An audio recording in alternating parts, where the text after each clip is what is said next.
The political landscape of Rivers State has reached a boiling point this January 2026 as the long-standing tension between Governor Siminalayi Fubara and the Minister of the Federal Capital Territory, Nyesom Wike, has finally culminated in a dramatic move for impeachment.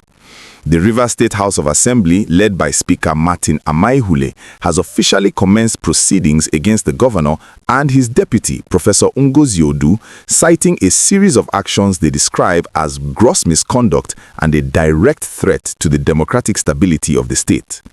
This latest development follows a week of intense rhetoric when Nyesom Wike publicly accused the governor of reneging on a peace agreement brokered by President Bola Tinubu back in mid-2025.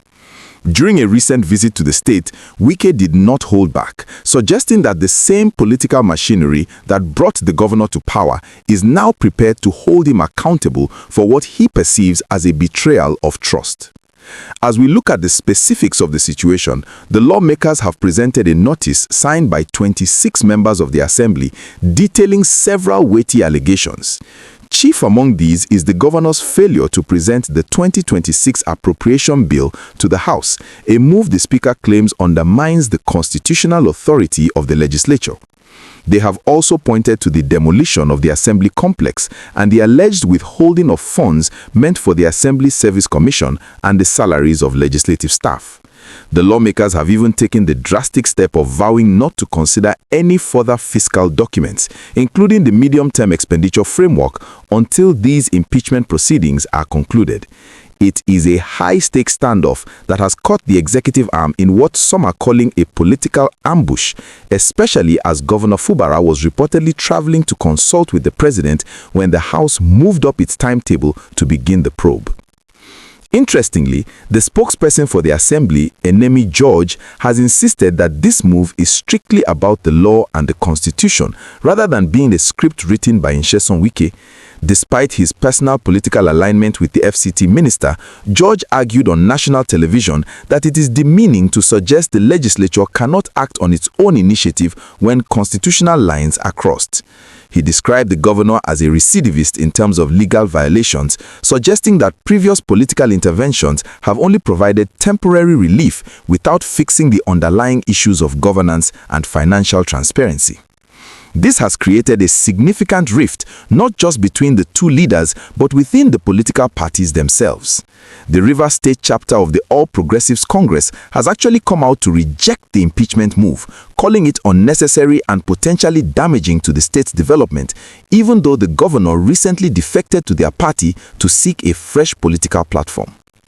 If you are finding this breakdown of the Rivers State crisis insightful and want to stay updated on every twist and turn of this political saga as it unfolds in 2026, please take a moment to like this video and subscribe to the channel.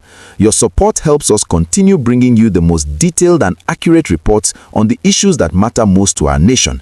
And by subscribing, you ensure you never miss an emergency update or a deep dive into the heart of Nigerian politics. It is the best way to stay informed and join the conversation as we analyze the future of our democracy. The situation is further complicated by the fact that many residents and socio-cultural groups are now calling for a return to the peace table. The Ijaw National Congress has voiced its deep concern, warning that a third attempt at impeachment in such a short period could plunge the Niger Delta region into instability. There is a sense of exhaustion among the public who have seen this cycle of vendetta play out repeatedly since 2023. While the lawmakers insist there is no room for a political solution this time, the presidency is reportedly being briefed, and there are whispers that top APC bigwigs are working behind the scenes to douse the fire before it consumes the state's governance structure entirely. The coming days will be critical as the 7-day notice served to the governor expires and the House decides whether to move to the next stage of the impeachment process. As we watch this unfold, one cannot help but wonder if the state can survive another prolonged period of political warfare.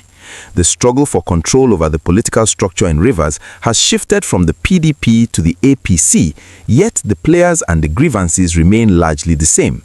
With the 2026 budget hanging in the balance and the legislature effectively on strike against the executive, the real question is how the average citizen will be affected by this stalemate.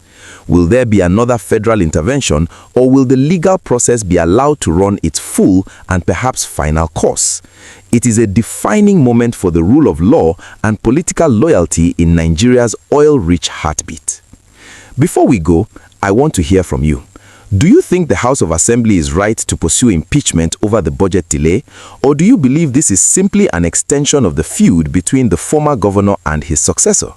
Do you think another intervention by the president is the only way out, or should the law be allowed to take its course regardless of the political cost? Drop your comments below and let's get a discussion going. Your perspective is a vital part of this community. Thank you for watching and stay tuned for more updates.